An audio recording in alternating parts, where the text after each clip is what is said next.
നമസ്കാരം. കണ്ണൂർ അഞ്ചരക്കണ്ടി ഡെന്റൽ കോളേജിലെ വിദ്യാർത്ഥി നിതിൻ രാജിന്റെ ആത്മഹത്യയെ തുടർന്ന് ക്യാമ്പസിൽ പ്രതിഷേധം കടുക്കുന്നു.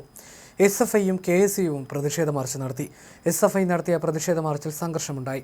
പോലീസ് ബാരിക്കേഡിനെ മറികടന്ന് ക്യാമ്പസിലേക്ക് ഇരച്ചു കയറിയ പ്രവർത്തകർ ഗേറ്റ് ചാടിക്കടന്ന് മുൻവശത്തെ ജനൽ ചില്ലും ചെടിച്ചട്ടിയും തകർത്തു. ഓഫീസിനുള്ളിലേക്ക് കടക്കാൻ ശ്രമിച്ച പ്രവർത്തകരെ പോലീസ് തടഞ്ഞു. തുടർന്ന് നടത്തിയ പ്രതിഷേധം SFI സംസ്ഥാന പ്രസിഡന്റ് PS സഞ്ജീവ് ഉദ്ഘാടനം ചെയ്തു. നൂറുകണക്കിന് പ്രവർത്തകർ പ്രതിഷേധ മാർച്ചിൽ പങ്കെടുത്തു. KSU നടത്തിയ പ്രതിഷേധ മാർച്ച് ഡെന്റൽ കോളേജിന് മുൻപിൽ പോലീസ് ബാരിക്കേഡ് ഉയർത്തി തടഞ്ഞു. ബാരിക്കേഡ് മറികടക്കാൻ ശ്രമിച്ച KSU പ്രവർത്തകരെ പോലീസ് ബലം പ്രയോഗിച്ചു നീക്കി. KSU സംസ്ഥാന vice president P Muhammad Shamas, MZ Athul, Farhan Munderi തുടങ്ങിയവർ നേതൃത്വം നൽകി. ഇന്ന് രാവിലെ ക്യാമ്പസിലേക്ക് തള്ളിക്കയറിയ KSU പ്രവർത്തകരെ പോലീസ് ബലമായിട്ടാണ് അറസ്റ്റ് ചെയ്ത് നീക്കിയത്. കോളേജ് മാനേജ്മെന്റിനെതിരെയും കുറ്റക്കാരായ അധ്യാപകർക്കെതിരെയും കർശന നടപടി ആവശ്യപ്പെട്ടാണ് സമരം നടന്നത്. മാനേജ്മെന്റിനെയും കുറ്റക്കാരായ അധ്യാപകരെയും സംരക്ഷിക്കാൻ പോലീസ് ശ്രമിക്കുന്നുവെന്ന് ആരോപിച്ച് നടന്ന പ്രതിഷേധം വലിയ സംഘർഷത്തിലാണ് കലാശിച്ചത്. അതിനിടെ പോലീസ് അന്വേഷണം അട്ടിമറിക്കാൻ ശ്രമിക്കുന്നുവെന്ന് ആരോപിച്ച് MSFും പ്രതിഷേധ പ്രകടനം നടത്തി. ബാരിക്കേഡ് മറിച്ചിടാനും ശ്രമിച്ചു. തുടർന്ന് പ്രവർത്തകരെ പോലീസ് തടഞ്ഞു. ഡെന്റൽ കോളേജിലേക്ക് ജനാധിപത്യ മഹിളാ അസോസിയേഷനും പ്രതിഷേധ പ്രകടനം നടത്തി. PK ശ്യാമള നേതൃത്വം നൽകി.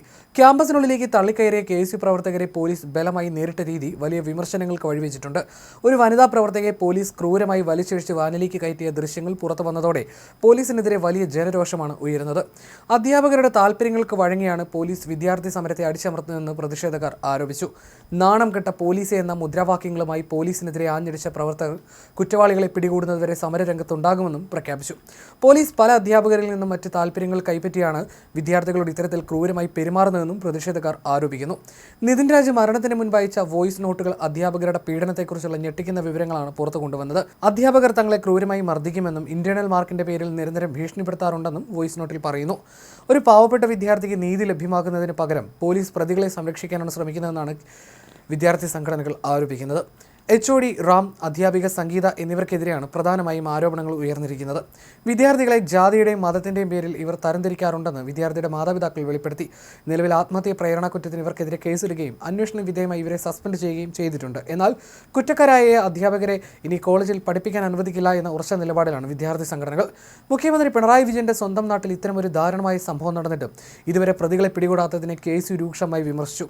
പിണറായി ഉറങ്ങുകയാണെന്ന മുദ്രാവാക്യം മുഴക്കിയായിരുന്നു പ്രവർത്തകരുടെ പ്രതിഷേധം. അതേസമയം സംഭവത്തിൽ മാനേജ്മെന്റ് പ്രതിനിധികൾ ഇതുവരെ പ്രതികരിക്കാൻ തയ്യാറായിട്ടില്ല. പ്രിൻസിപ്പൽ തനിക്കൊന്നും അറിയില്ലെന്ന നിലപാടാണ് സ്വീകരിക്കുന്നത്. പ്രതികളെ പിടികൂടുന്നതുവരെ സമരം തുടരുമെന്ന് KSU വ്യക്തമാക്കി. അതേസമയം ഞെട്ടിക്കുന്ന വെളിപ്പെടുത്തലാണ് കോളേജിലെ മറ്റു വിദ്യാർത്ഥികൾ നടത്തുന്നത്. പ്രതിയായ അധ്യാപകനിൽ നിന്ന് ജാതി അധിക്ഷേപം ശരിവെക്കുകയാണ് സീനിയർ വിദ്യാർത്ഥികൾ. ഡോക്ടർ റാം കുട്ടികളോട് ക്ലാസ്സിൽ മതവും ജാതിയും ചോദിക്കുന്നത് പതിവാണെന്ന് വിദ്യാർത്ഥികൾ പറഞ്ഞു. നിരന്തരം പരാതി കൊടുത്തിട്ടും അധ്യാപകനെതിരെ നടപടി ഉണ്ടായില്ല എന്നും ആൺകുട്ടികളെ കൊണ്ട് പെൺകുട്ടികളെ തല്ലിക്കുന്നുവെന്നും വിദ്യാർത്ഥികൾ ആരോപിച്ചു.